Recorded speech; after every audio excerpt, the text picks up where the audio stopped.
trois interventions donc, portent toutes autour de la rencontre avec un adolescent qu'ils ont choisi d'appeler Swann, donc au Clos des Bertrands. Et je voulais vous dire que chaque intervention a été rédigée sans concertation, avant d'être confrontée à la lecture des autres. Et c'est à ce moment-là seulement que s'est posée la question, qu'est-ce qu'une rencontre finalement? Et il s'agissait moins de se demander qu'est-ce qui fait rencontre avec un sujet en institution, question tout à fait générale qui a son intérêt, mais moins là dans le travail qui était conduit, que de se demander ce qui avait fait rencontre avec Swann pour chacun des intervenants. Et la réponse a écarté d'entrée toutes les situations formelles, c'est-à-dire que ce qui a fait rencontre avec Swann, ça n'est ni le temps d'observation, ni celui de l'activité, c'est-à-dire qu'on pouvait le voir tous les jours sans nécessairement faire rencontre avec Swann. Et je crois que ce qui ressort de leur texte, c'est un peu une clé que je vous donne pour l'écoute, et qui me semble essentielle, c'est que pour chacun des trois, la rencontre a eu lieu au moment où s'aperçoit ce à quoi le sujet, c'est-à-dire Swann, est confronté. L'indicible dont il souffre sont insupportables en quelque sorte. Alors la rencontre évidemment a pris pour chacun le temps nécessaire, pour chacun une voix spécifique, et ce qu'on voit d'entrée en les écoutant, c'est que tant que cette rencontre-là n'a pas eu lieu, le travail, qu'il soit celui de l'éducateur ou de l'enseignant, rencontre un point de butée assez insurmontable. Il faut la rencontre pour pouvoir engager un vrai travail.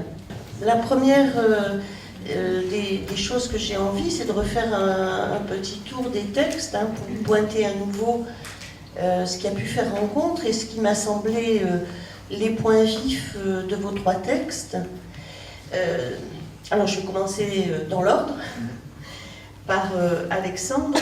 Il me semble vraiment que ce que vous mettez en évidence, c'est le rapport, c'est la dimension du rapport à l'autre. Et c'est là que ça fait rencontre, si j'ai bien compris, puisque c'est à l'instant précis où vous faites le lien entre ce qui est rapporté et qui n'avait pas été dit par Swann jusque-là dans l'institution, soit cette scène au cours de laquelle il essaie de se suspendre à un interphone pour appeler à l'aide sans recevoir de réponse.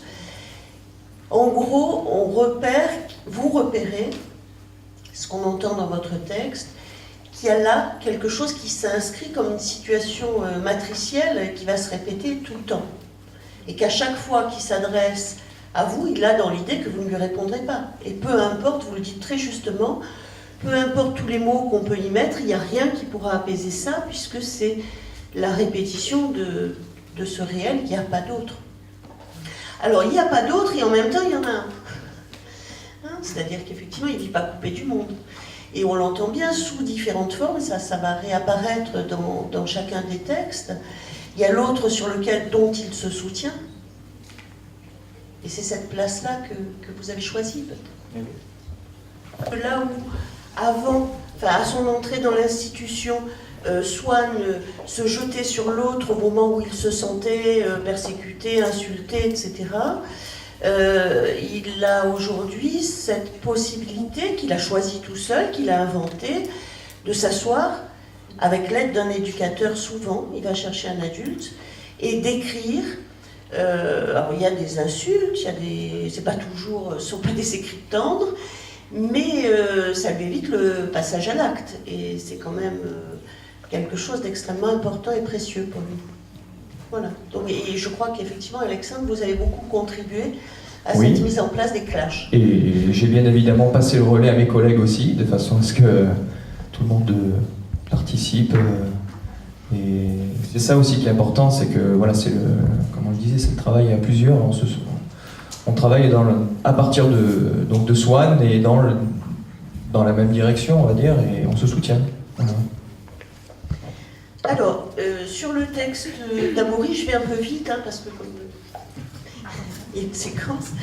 Sur le texte d'Amaury, même si les textes se répondent l'un à l'autre, il y a quand même un point vif par texte.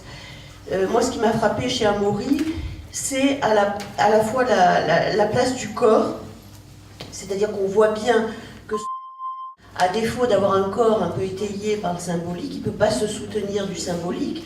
Donc on a l'impression qu'il y a une autonomisation des morceaux de corps. Ça fait mal, ça le fait souffrir, c'est-à-dire que c'est son corps qui est... même son corps vire à la persécution, à la limite. Hein. Les morceaux de corps le persécutent. Je crois que si vous êtes d'accord pour le dire comme ça, vous allez me le dire. Et puis ça ne tient pas ensemble, sauf à se brancher sur la parole de l'autre.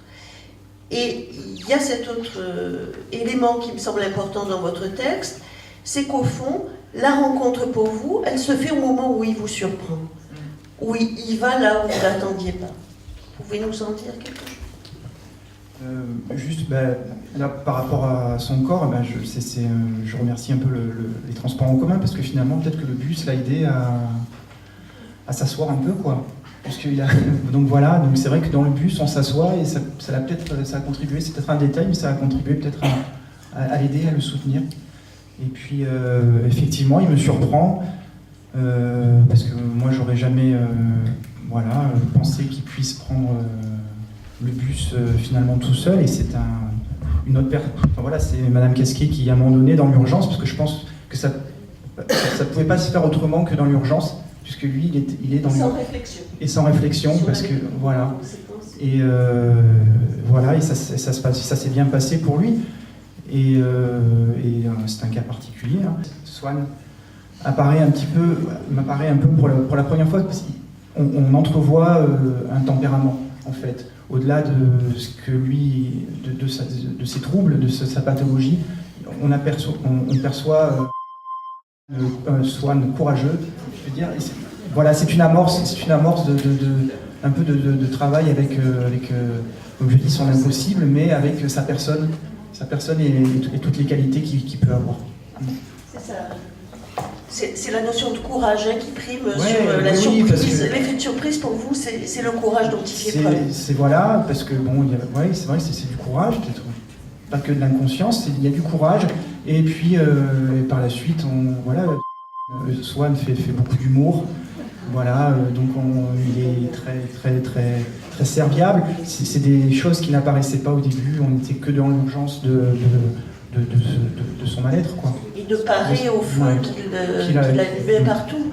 C'est l'expression que reprenait, je crois, Pierre Falcon, c'est-à-dire que la jouissance, ça commence par une chatouille et ça finit par une grillade. Or, on peut dire que Swann était dans la grillade et faisait un peu griller les autres aussi. Alors enfin, sur le texte d'Emmanuel, vous entendez aussi des échos du corps, hein, c'est tout aussi bien décrit dans chacun des textes, mais il y a deux autres éléments qui m'ont paru importants. Celui qui vient de me traverser l'esprit m'échappe, ça va revenir, mais il y en a un notamment, c'est cette espèce de coalescence, de congruence entre un autre méchant, persécuteur, le père, et le savoir. C'est-à-dire que pour lui, c'est extrêmement noué. La persécution, elle est du côté, en fait, pour le dire beaucoup plus simplement avec Lacan, c'est le langage qui le persécute, mais qui le persécute réellement. Alors il s'incarne par le père, il s'incarne par celui qui transmet le savoir. Je ne sais pas si vous êtes d'accord. Ah oui, pardon, je vous donne les deux points en même temps, comme ça vous pourrez répondre aux deux. C'est que l'autre élément que je trouve particulièrement intéressant et que vous amenez, c'est qu'il se coule dans des moules, c'est-à-dire il change, il revêt des costumes, il arrive au fil de la pacification que lui permet son séjour dans l'institution, il arrive à endosser des costumes. Vous montrez bien comment à un moment, quand même, il dit qu'il ne tient pas, mais il arrive à rester 1h30 en cours dans une place d'élève. Mais il change de costume très vite. Il y a le rappeur, etc. Et qu'au fond, c'est ce qui rendait pour vous la chose un peu difficile, c'est l'impression de ne pas pouvoir le saisir, sinon justement dans ces dans ces moments de bascule, dans le mouvement même, qui faisait qu'il n'est pas toujours à la même place, parce qu'il ne se range pas toujours sous la même identification. Donc, l'autre méchant et le côté un peu insaisissable. Oui, c'est vrai. On propose donc aux adolescents un emploi du temps et notamment donc une inscription en classe dès leur arrivée. Et c'est vrai que face à Sohan, donc je me suis retrouvé embuté, et lui aussi d'ailleurs, hein, quand donc il me montre bien qu'il ne peut pas dépasser le seuil donc, de la classe. Je ne comprenais pas, avant effectivement d'avoir au téléphone son père, et il m'a semblé effectivement que cette butée-là, c'était l'autorité en fait qu'il revivait, cette opposition-là en fait de la classe, et celle c'était le désir un peu du père. Est-ce que vous seriez d'accord, Emmanuel, pour dire que la violence du père, soit réelle ou pas, importe peu, c'est la représentation qu'il en a et ce qu'il en fait qui est importante. Hein, il me semble que c'est moins une répétition de ce type aussi que la manière dont il nous sert au savoir, etc. C'est-à-dire qu'il y a quelque chose qui est véhiculé, qui est du côté, qui lui fait violence. Puisque, au fond, lorsque vous êtes censé le faire entrer en classe, vous devenez nécessairement un persécuteur, et c'est peut-être justement dans ce rapport au savoir-là que ça se construit.